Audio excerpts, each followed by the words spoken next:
1983 रो का एक एजेंट पाकिस्तान पहुंचता है,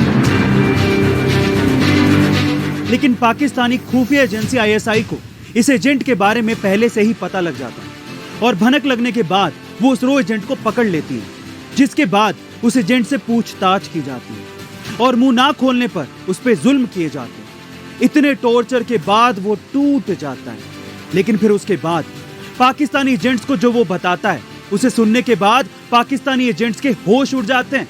वो ये कहता है कि पाकिस्तान में एक बहुत ही ऊंची पोस्ट पर बैठा मेजर कोई पाकिस्तानी मेजर नहीं बल्कि रो का एक खुफिया एजेंट है। खुफिया एजेंट कौन था? ये खुफिया एजेंट वो दिलेर खुफिया एजेंट जो कि पाकिस्तान में उन्हीं की नाक के नीचे मेजर बन के बैठा था और पाकिस्तानी चालों की खुफिया जानकारी रो को दे रहा था। क्या आप जानना चाहते हैं? तो चलिए आज मैं आपको बताता हूं। अभी हाल ही में सलमान खान ने अपनी आने वाली फिल्म में इसी रो के खुफिया एजेंट के किरदार को निभाने की बात कही है। उस किरदार का नाम है ब्लैक टाइगर। कौन था ये ब्लैक टाइगर? क्या है उसकी पूरी कहानी? आज इस वीडियो में जानेंगे, लेकिन उससे पहले मैं आपसे कुछ कहना चाहता हूं। हमारे हिंदुस्तान की विडंबना यही है कि बड़े पर्दे पर हीरोगिरी दिखाने वाले इन एक्टर्स को हम लोग रियल हीरो मान लेते हैं और जब ये रील के हीरो किसी रियल हीरो का किरदार निभाते हैं तब हम कहीं जाकर इन रियल हीरोज की इज्जत करना शुरू करते हैं। लेकिन हमारी कोशिश यही रहेगी कि आज के बाद से ऐसा ना हो, ताकि आने वाली पीढ़ी फिल्मों में काम करने वाले इन एक्टर्स को सिर्फ एक्टर्स कहे और देश के लिए जान न्योछावर करने वाले हीरोज को हीरो। तो चलिए आज इस रियल हीरो ब्लैक टाइगर के बारे में जानते हैं। ब्लैक टाइगर का असली नाम रविंद्र कौशिक था और उनका जन्म राजस्थान के श्रीगंगानगर में हुआ था। मैं भी वहीं से ही हूँ। उन्हें बचपन से ही थिएटर का बहुत शौक था और इसी शौक के कारण वो बड़े होकर एक थिएटर कलाकार भी बन गए थे। जब एक बार वो लखनऊ में थिएटर का एक प्रोग्राम कर रहे थे तब भारतीय खुफिया एजेंसी रो के अधिकारियों की नजर उन पर पड़ गई। रो के अधिकारियों को उनमें एक जासूस बनने की प्रतिभा नजर आई, इसीलिए उन्होंने रविंद्र से मिलकर उनके सामने जासूस बनकर पाकिस्तान जाने का प्रस्ताव रख दिया था, जिसे रविंद्र ने तुरंत स्वीकार कर लिया था। जिसके बाद रो ने उन्हें ट्रेनिंग देना शुरू कर दिया था। अब रविंद्र ने पाकिस्तान जाने से पहले दिल्ली में करीब 2 साल तक ट्रेनिंग ली। पाकिस्तान में किसी भी परेशानी से बचने के लिए उनको एक पाकिस्तानी की तरह बनाया गया।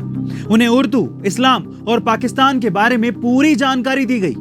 ट्रेनिंग समाप्त होने के बाद महज 23 साल की उम्र में रविंद्र को पाकिस्तान भेज दिया गया और पाकिस्तान में उनका नाम बदलकर नवी अहमद शाकिर कर दिया गया।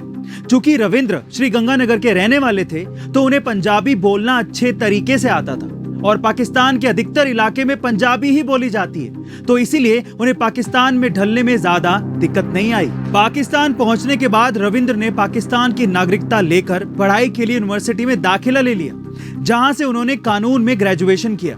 पढ़ाई खत्म होने के बाद वो पाकिस्तानी सेना में भर्ती भी हो गए और प्रमोशन लेते लेते मेजर की रैंक तक पहुंच गए। इसी बीच उन्होंने वहां पर एक आर्मी अफसर की लड़की अमानत से शादी भी कर ली। रविंद्र ने 1979 से लेकर 1982 तक पाकिस्तानी सेना और सरकार से जुड़ी अहम जानकारियां भारत तक पहुंचाई। रो ने उनके काम से प्रभावित होकर उन्हें ब्लैक टाइगर के खिताब से नवाजा भी। जहां एक ओर उनके लिए सब कुछ अच्छा चल रहा था, वहीं दूसरी ओर एक बुरा वक्त उनका इंतजार कर रहा था और वो था 1983 का साल, जो ब्लैक टाइगर के लिए मनहूस साबित हुआ।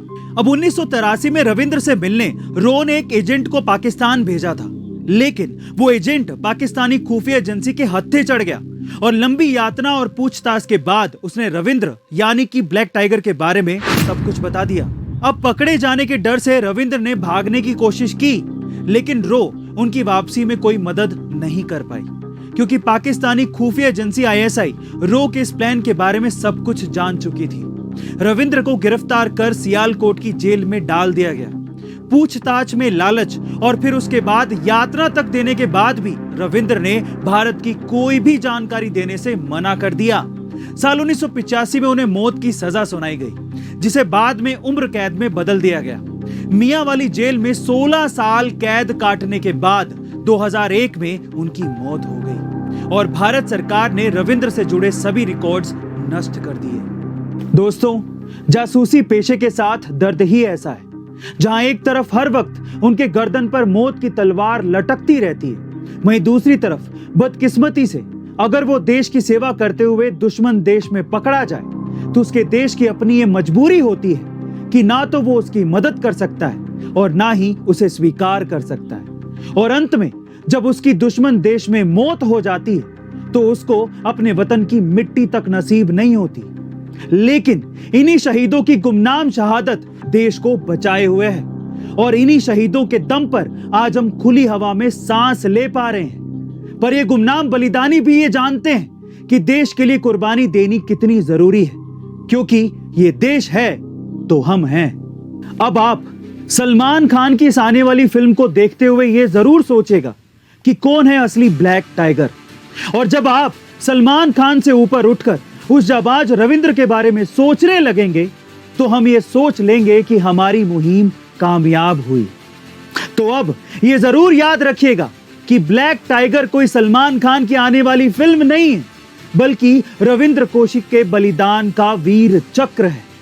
अंत में जाते जाते सिर्फ इतना ही कहना चाहूंगा, वो कुर्बानी भले ही गुमनाम थी, पर देश की आजादी की नींव में तुम्हारा नाम हमेशा हमेशा के लिए चमकता रहेगा। The black tiger Ravindra Kaushik.